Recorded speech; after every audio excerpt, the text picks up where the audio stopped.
सवाल सुन लीजिएगा, फिर पूरा जवाब देने की कोशिश कीजिएगा। सरकार ने कोशिश शुरू की है, 6 लाख शिक्षक हैं पार्षदी स्कूलों में, नंबर कुछ एक दो ऊपर नीचे हो जाए तो नहीं। अगर एक काम अच्छा शुरुआत है ना डिजिटलाइजेशन की, उससे जो अब मैं बोलूंगा वो सरकार के तर्क हैं, जो आप लोगों की कई बैठकें हुई हैं, कि एक तो काम सीमित हो जाएगा, जल्दी हो जाएगा, समय बचेगा, आप अटेंडेंस लगाइए, खत्म हो जाएगा। दूसरा, मेंटेन करने की जरूरत नहीं है, टैबलेट खोलिए, उसमें सारी चीजें फीड कर दीजिए, काम पूरा। ना रजिस्टर हर महीने का बचा के रखो, ना कोई दूसरा काम।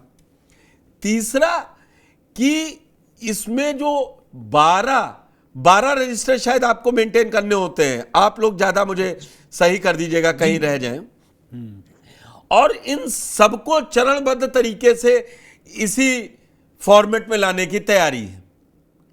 अब आप मुझे बताइए, आपका विरोध क्यों है?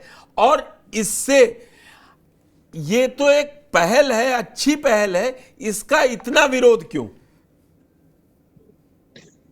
सर विरोध है नहीं है, अध्यापक विरोध नहीं कर रहे हैं। अध्यापकों की, बेसिक अध्यापकों की बहुत पहले से, लगभग 2 साल से इनकी मांग है, विभाग से मांग है कि जिस तरह से केंद्रीय विद्यालय में, नवोदय विद्यालय में, हायर एजुकेशन में जिस तरह से ईयर 30 ईयर दिए जाते हैं, 15 सीएल दिए जाते हैं, 15 हाफ ईयर दिए जाते हैं, और राज्य कर्मचारी का दर्जा दिया जाता है, उसी तरह से हमारी भी मांग है कि ये चीजें हमें दी जाएं। कारण ये है सर कि आज अगर अध्यापक के घर पे उनके माता या पिता का या उनके परिवार का किसी का डेथ हो जाती है, तो हिंदू परंपरा के अनुसार 13 दिन उनके क्रियाकलाप में लगते हैं, जबकि बेसिक शिक्षा को मात्र 14 सीएल मिलता है।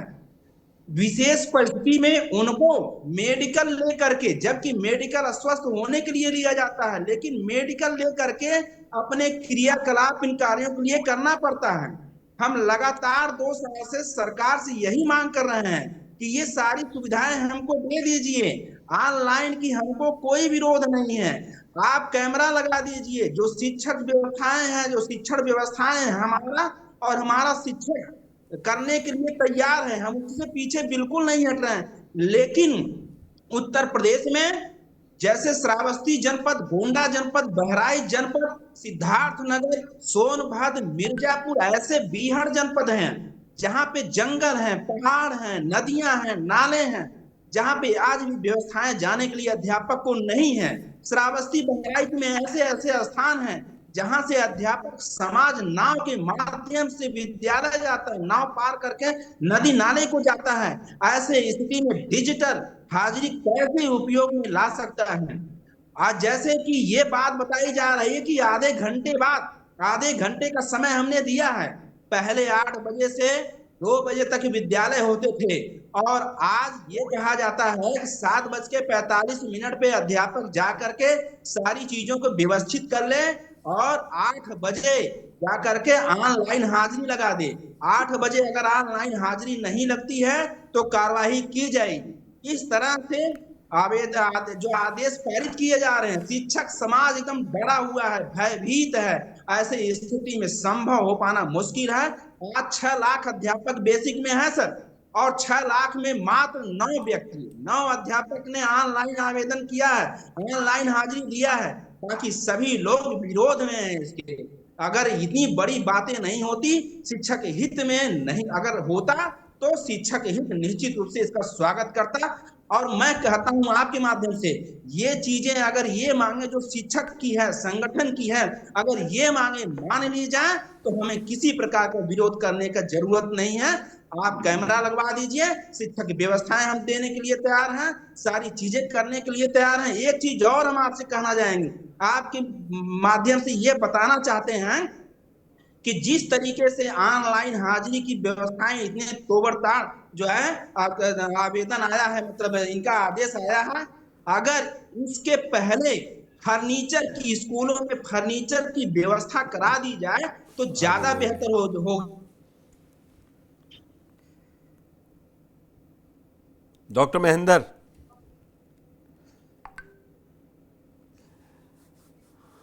जी जी बोलिए। फर्नीचर पे आप बोल रहे थे। जी सर, फर्नीचर की व्यवस्थाएं विद्यालयों में 95% विद्यालयों में फर्नीचर की व्यवस्थाएं नहीं है, कक्षाएं नहीं है। 5 पताला की प्राथमिक प्राथमिक 1 मिनट से बस हमारी बात कह लेंगे सर। बिल्कुल बिल्कुल। प्राथमिक विद्यालयों में 3 कमरे दिए गए हैं, 2 कमरे दिए गए हैं, 5 तक बच्चे पढ़ते हैं, अलग अलग बच्चों को पढ़ाना चाहिए, अलग अलग कक्षों में पढ़ाना चाहिए, लेकिन ऐसी व्यवस्थाएं नहीं है। एक कक्ष में दो कक्षाएं चलाई जाती हैं। प्रत्येक प्रत्येक कक्ष के लिए प्रत्येक विषय के अध्यापक होना बहुत जरूरी होता है। एक ही अध्यापक 5 कक्षाएं का संचालन करता है। इतना ही नहीं, श्रावस्ती जनपद, आकांक्षी जनपदों में ऐसे ऐसे अध्यापक हैं कि 2 3 विद्यालयों को चार्ज लिए हैं और वही विद्यालय को देखते हैं। ऐसे स्थिति में संभव हो पा। ठीक है, महेंद्र जी ने बिंदुवार अगर समझे राकेश जी कई चीजें बताई। पहले ये हर चीज का आंदोलन कहां तक ठीक है, और आप मुझे बताइए, फिर मैं आपसे महेंद्र यादव के कई जो बिंदु उठाए हैं उस पर सवाल पूछूंगा। अभी आप इसमें कुछ जोड़ना चाहते हैं, पहले वो जोड़ दीजिए, फिर हम पूछते हैं आपसे।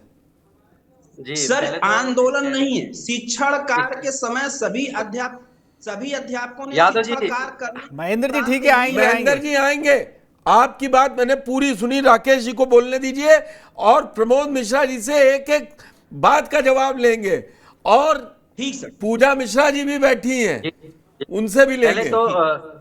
पहले तो ये सर TV9 चैनल का बहुत बहुत धन्यवाद जो आपने हमें मौका दिया।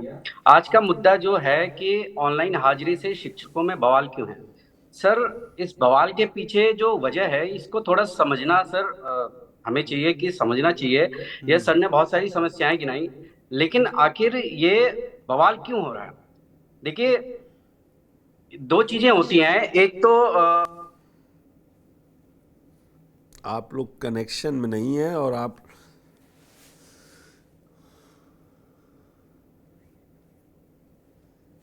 शायद संपर्क कुछ तकनीकी उनके नेटवर्क में प्रॉब्लम आई है। डिजिटल युग में है, यही हम भी बताना चाह रहे हैं, और यही शिक्षक कहना चाह रहे हैं, यही शिक्षक भी कहना चाह रहे हैं। प्रमोद जी, बहुत समय आऊंगा आप पास, सबसे आखिरी में सारे पैनलिस्ट के बातें लेके फिर आप पास आऊंगा। महेंद्र जी, आप मेरी आवाज सुन रहे हैं? जी सर जी। आप मुझे ये बताइए, आप कह रहे हैं ईएल हमको बराबर नहीं दिलते राज्य कर्मचारी की। 15 छुट्टियां जून में, 15 छुट्टी दिसंबर में, 30 छुट्टी आपको मिल रही है।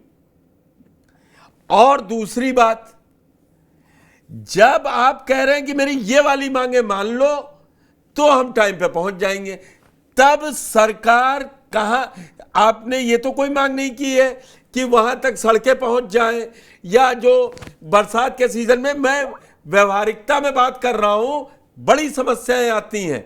मेरे परिवार में भी लोग शिक्षक हैं, पढ़ा रहे हैं, और मेरे साथ साजिद बैठे हैं, और आप सबके भी परिवार। ये एक ऐसा पेशा है जो भविष्य बनाता है, लेकिन अगर यही इसी को आंदोलन करना पड़े तो फिर बात कुछ और हो जाती है।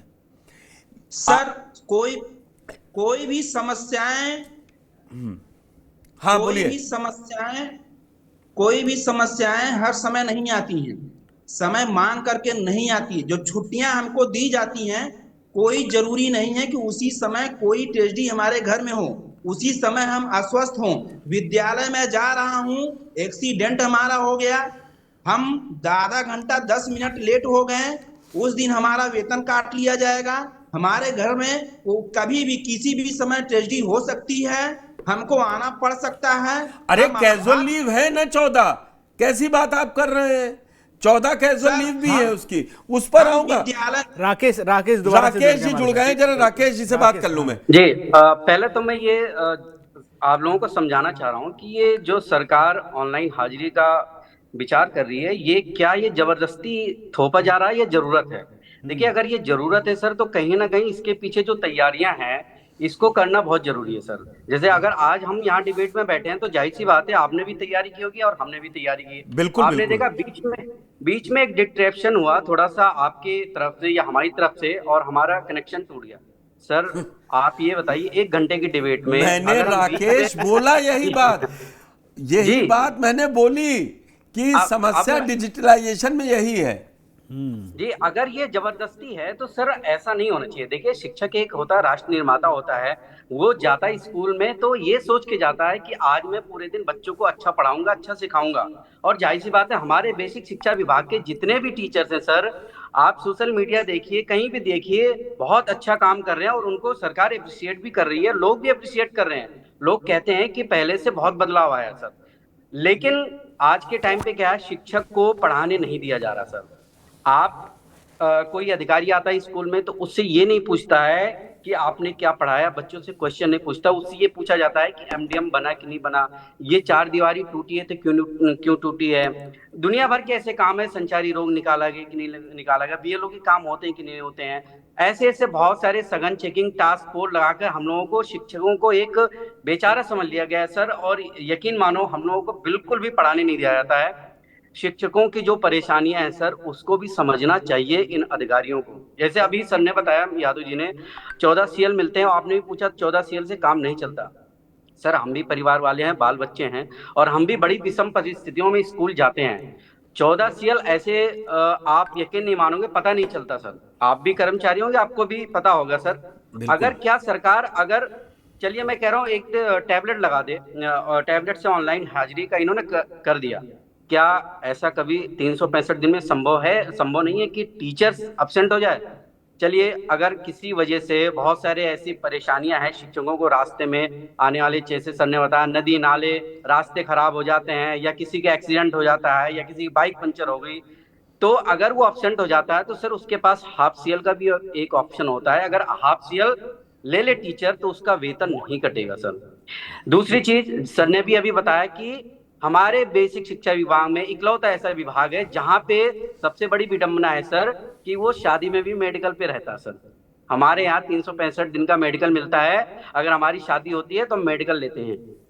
ठीक, हमारे यहाँ किसी की तबीयत खराब हो जाए, किसी के तेरे हुई है, तब भी हम मेडिकल पे हैं, कहेंगे कि हाँ वो टीचर जो है मेडिकल पे हैं। सर ये चीजें थोड़ा सा मतलब समझना चाहिए सरकार को, और इनको अधिकारियों को समझना चाहिए कि हम भी शिक्षक हैं, और सर शिक्षकों ने ऐसे ऐसे काम किए हैं सर। आप याद करिए, कोरोना टाइम पे जहाँ पे कोई नहीं होता था, वहां पे भी हमारी ड्यूटी लगाई गई, लाशों को ढोने से लेके अस्पताल में सुरक्षा गार्ड की तरह हम लोग लगे रहते थे। सैल्यूट है राकेश जी, डॉक्टर महेंद्र यादव, हम सब सैल्यूट करेंगे जो 4 लोग बैठे हैं। बिल्कुल बिल्कुल। मैं आपको बता रहा हूँ शिक्षकों की जो परेशानी है सर, जैसे कोई भी इनका जो कोई प्रक्रिया है, जैसे समायोजन हो गया, जनपदीय ट्रांसफर होगा, अंतर जनपदीय बहुत से ऐसे हुआ है सर, तो उसमें एक आदेश में इनका काम चलता ही नहीं सर। कम से कम उसको संशोधित करके 4 से 5 आदेश भेजेंगे, तब जाके वो कहीं पूरा होगा। और कुछ तो ऐसे है, जैसे अभी प्रमोशन आज तक नहीं हुआ सर। आप प्रमोशन की हिस्ट्री निकालिएगा, बेसिक शिक्षा विभाग के शिक्षक तरस गए प्रमोशन के, लेकिन आज तक नहीं हुआ सर। लेकिन हाँ, तो कि अगर आदेश आ गया, चाहे वो रात को 12 बजे भी है, अगर फोन की घंटी व्हाट्सएप की बजी, तो हाँ हमें देखना मैसेज, अजय सर क्या ये आदेश आया है। और सर कई बार ऐसा हुआ है कि हमारे पास फोन है, हम तुरंत अपने चाहे असिस्टेंट हो चाहे किसी को भी सूचना, हम गाँव में भी कर देते हैं कि भाई ये सूचना मांगी जा रही है, हमें अर्जेंट में चाहिए। मैं ये जानना चाह रहा हूँ सर, आखिर कटघरे में शिक्षक ही क्यों? अधिकारियों को भी तो होना चाहिए। बिल्कुल सही। हमारे उसमें आप यकीन नहीं मानोगे, हमारे बीएसए सर हैं, चाहे हमारे निदेशक से लखनऊ निदेशक बेसिक शिक्षा परिषद महानिदेशक सचिव महोदय, एक काम के लिए 5-5 आदेश आते हैं, शिक्षक कंफ्यूज आता है कि कौन सा आदेश माने। सर अभी आपको एग्जाम्पल बता रहा हूँ, गर्मी की छुट्टियां खत्म हुई, 4-5 आदेश आए, और शिक्षक लास्ट तक कंफ्यूज रहा कि स्कूल कितने बजे से कितने बजे तक खुलना है। कोई 1:30 बजे तक कह रहा है, कोई 2 बजे तक कह रहा है, और सोशल मीडिया में इसकी हंसी भी उड़ाई जा रही है। और डिजिटल में दे रहे हैं, डिजिटल अटेंडेंस लगाएंगे, लेकिन ये एक रूपता नहीं ला पाएंगे। ये बड़ी विडंबना है। कहीं ना कहीं इस पे विचार करना चाहिए ना। ठीक है राकेश जी, अब एक आता और- हूं। सर एक लास्ट पॉइंट है, अभी हमारे यहाँ नामांकन शुरू है सर। हमारे यहाँ मार्च में आदेश आता है, सॉरी 9 अप्रैल को आदेश आता है कि 1 अप्रैल 2024 तक जितने भी 6 साल के बच्चे हैं उन्हीं का एडमिशन कराया जाए। अब आप बताइए सर, गांव का बच्चा है, 6 साल का है, अगर हम अप्रैल के बाद वाले बच्चे को नहीं लेंगे तो जाहिर सी बात है वो प्राइवेट में जाएगा, और फिर हम सरकार हमसे जवाबदेही मांगती है कि आप अच्छा नहीं पढ़ाते हैं इसलिए नामांकन कम है। सर ये तो हमारी गलती नहीं है।